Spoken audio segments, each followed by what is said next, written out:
Hello, everyone, and welcome back to another episode of 1990s Represent. We're still in our seventh cycle in 1991, talking about a movie.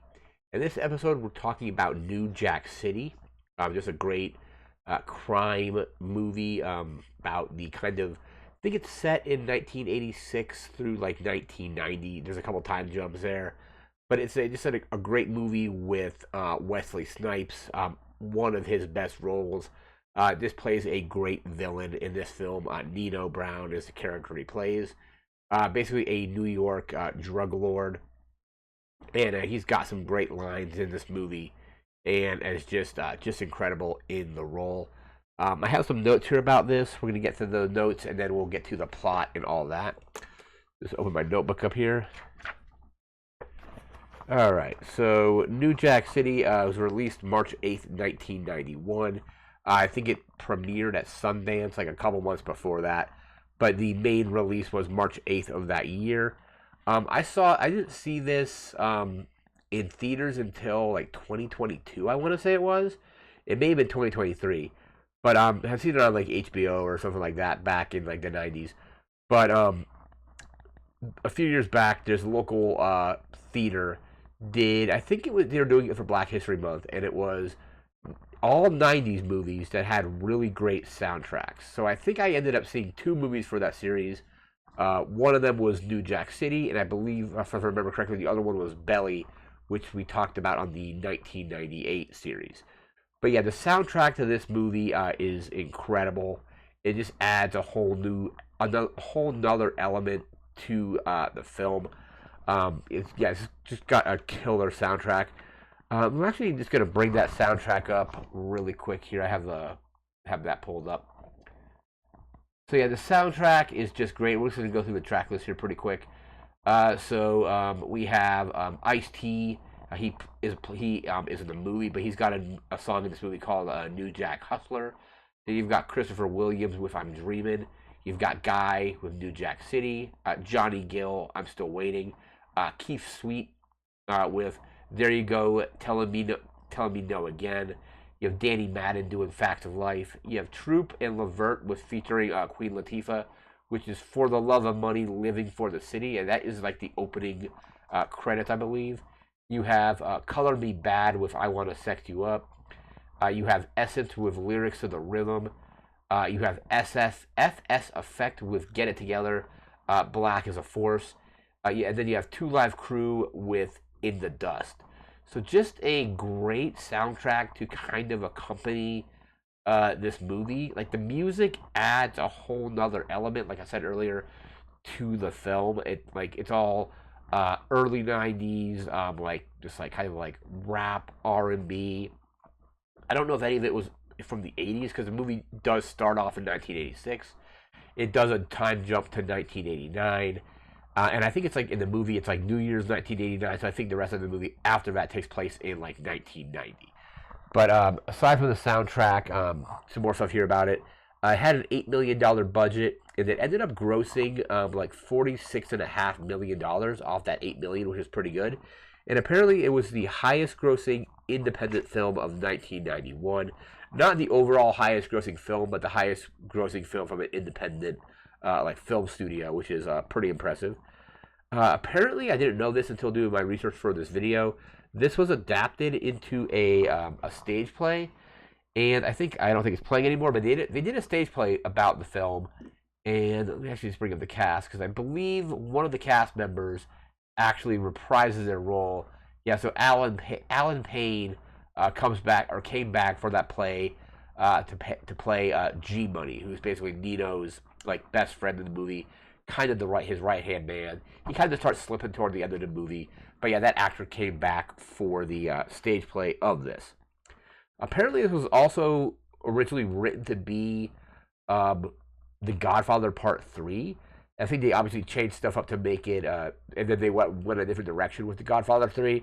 But apparently there was a character that was supposed to be selling, I think it was heroin in that original script, and then they changed it to crack for New Jack City. So not the entire thing was for Godfather 3, but one of those elements was taken out of there and then they spun that out and developed it up to be New Jack City. Let's see here. This film was written by Thomas Lee Wright and Barry Michael Cooper.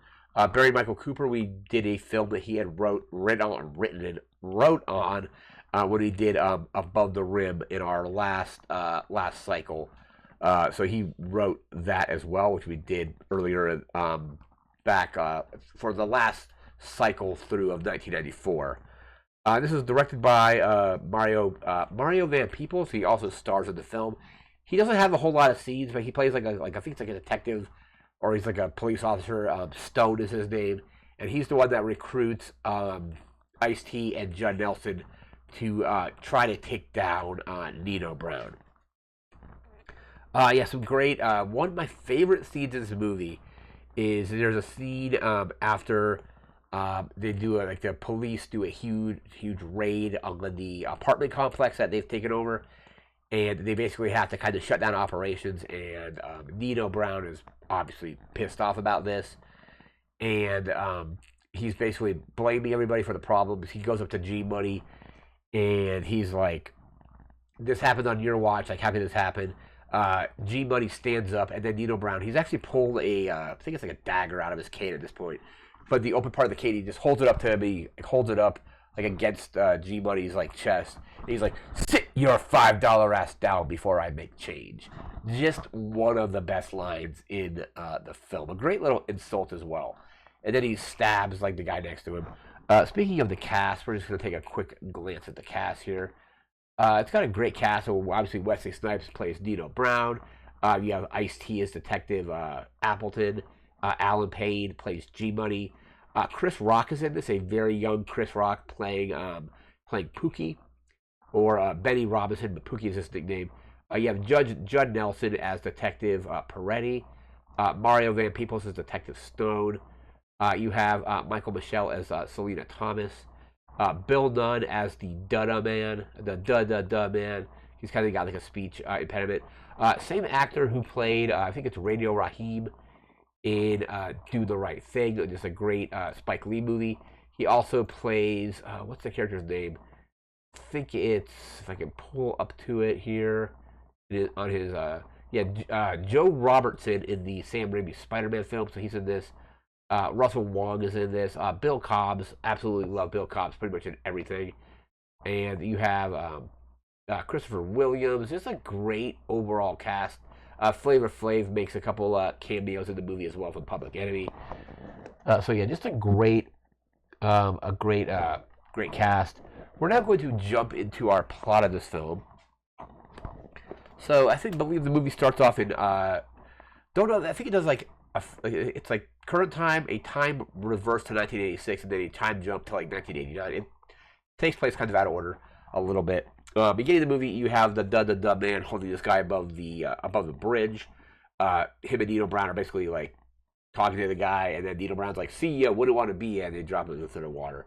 And then it cuts to 1986. Ice-T's character, Detective Appleton, is trying to do some kind of deal with Chris Rock's character, or with Pookie. Pookie basically grabs the backpack full of money from him and steals a bike and is trying to get away. And basically does get away, but then he ends up getting shot in the foot by Appleton, by Ice-T's character. And then he's like, "Hey, I'm a cop. And then I believe it then jumps to still in 1986, but you see G Money has now introduced crack to Nino Brown's character. He's like, "Hey, this is the new drug. We gotta get in on this and start making these drugs and selling it and making a bunch of money." So that's what they decide to start doing. They bring a guy in for the bank. I think his name is Kareem. He works at the bank, and he's got a line of, "Why would I make $800 a week at the bank when I can make $8,000 a week from you?" So they enact plans to start up this drug operation in, I think it's in Harlem. In Harlem, they want to take over this apartment complex, and there's a whole montage of how they take this complex over. They go up to the main person that is the main drug lord of that apartment. They just shoot him on the street, take him over that way. They throw the landlord out, basically. I think he's naked in the street at that point. But then they start taking over this this apartment complex, using it to manufacture. I think they're like it's all under one roof essentially. So they're making the stuff there, they're selling it there. There's places in there that you can actually like do the drugs. They are, I think, like also like living there. Like Nino Brown and his crew are living at this apartment building. So yeah, they basically have taken this apartment building over. Detective Stone wants to bring in Appleton and Peretti. There's something that wasn't really communicated very well in the movie. Is I think when Appleton gets recruited by Stone, he's on suspension for shooting Chris Rock's character, but it wasn't clear if he was on suspension for like was he like on suspension for 3 years. That didn't make a whole lot of sense. So it's unclear if Chris Rock's character got shot in 1986 in the foot. It was like a flesh wound kind of thing, or if it was in 1989.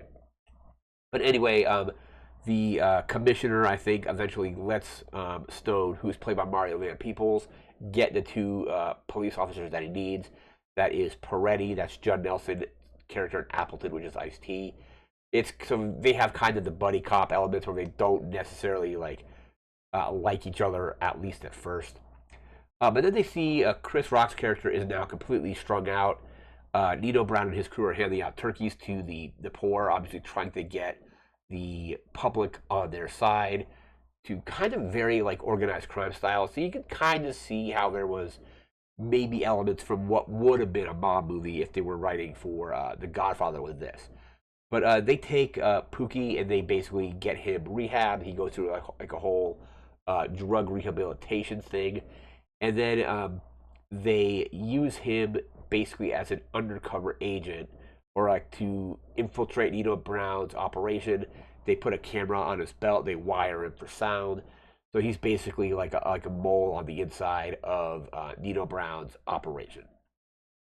Nino Brown now is basically like climbing. He's basically like the top drug kingpin in the city at this point. There's a whole thing where basically he G Money, who is I think is like his best friend from when they were kids. He's got this girl he's interested in, and he starts like making out with her. But then Nino Brown just comes by and swoops up his girl. So now there is a little bit of dissension between him and G Money. So they're just selling the drugs, doing all this stuff, trying to get a case made against Nino. They don't have enough evidence against him or anything like that, like no video of him or anything, or like just transactions of any kind. So it's really hard for the police to actually do their job. But as Pookie is now back exposed to crack, he actually ends up starts using again, and just just totally relapses and starts kind of acting really foolish in one of the rooms. He gets promoted to like being in one of the drug rooms, and he's just acting really really weird. And at one point, because I think it was G Money that promoted him. So that, like he's acting weird, and they rip his jacket open, and they see he's wired. They see, and then like there's this part where like Ice-T's character is like, "Oh no, his cover's blown," and like the last thing you see is of Pookie alive, is him staring down at the belt into the camera. He's like, "Help me!" I think like Ice-T's character's name is Scotty. He's like, "Help me, Scotty! I'm gonna die!" And then basically the police raid the apartment complex. They burn like the people that are running it, basically destroy a bunch of evidence. They find Pookie tied up with like he's wired with like bombs on him, and they eventually defuse that bomb because I think like he's basically dead. He's got like a bomb strapped to him, but they defuse the bomb. But now the drug operation at this apartment is completely like in shambles. So now Nino is obviously like super pissed off, and he's got a meeting with all of his people. He's like, oh, don't anybody speak at once now. He's like, how did nobody like see this coming? Like, how did like nobody know what was going on? And he kind of gets in G Money's face, and he's like, hey, like you're like incapable of handling this. And that's when G Money steps to him, and then Wesley Snipes or Nino Brown pulls out the cane and does the sit your $5 ass down before I make change speech. And I think like G Money he's like, well, Kareem brought this to my attention, And Kareem's like, "Oh, I didn't know anything about this." And then Wesley Snipes stabs Kareem in the hand with like the dagger that's in his cane, and then he starts choking him with this chain. And then the da man comes up and he's like, "Nino, no!" Like, and then he's like, "I never liked your pretty ass anyway," or whatever it was. So he basically is like tightening up with them. Um, at one point, there's also a whole subplot going on with the Italian mob. How I think like they're refusing to Nino's people are refusing to pay protection to them or something like that. So they basically also ignite a gang war between Nino's crew and the Italian mob. And at one point, um, Detective Stone, undercover as like another drug person or drug dealer, is trying to do a side deal with G Money to basically kind of like, I think he's doing that to kind of sow even more dissension between him and Nino. But they start setting up deals with him. Uh, uh, Nino eventually says, "Hey, well, you know what? If this guy isn't who he says he is, that's talking about Ice-T's character, I'm gonna kill both of you." So then there's like a wedding, and at this wedding, I forget who's getting married, but there's a wedding, and the Italian mob rolls on the wedding, kills a bunch of people, kills a bunch of Nino's people. Nino uses like a kid as like a human shield. Luckily, the kid doesn't get shot or anything like that. But Nino at that point is kind of like on the run, and eventually they do another deal where they actually have a deal where Appleton and Nino are doing some exchange for money, and Kareem is really kind of like suspicious of Appleton is whatever. I think his name was Washington was the name he was going under when he was trying to do these like undercover drug deals with Nino. So yeah, Kareem is kind of suspicious, and then during the drug deal, he's like, "Hey, that's where I know this guy from. This guy's 5-0." And then there was a huge shootout at this drug deal where a lot more people get killed. The da man basically falls off a ladder, and then is about to shoot Appleton because he's like not quite dead, but he's like knocked out on the ground. He's trying to grab an Uzi, and Judd Nelson's character like blasts him.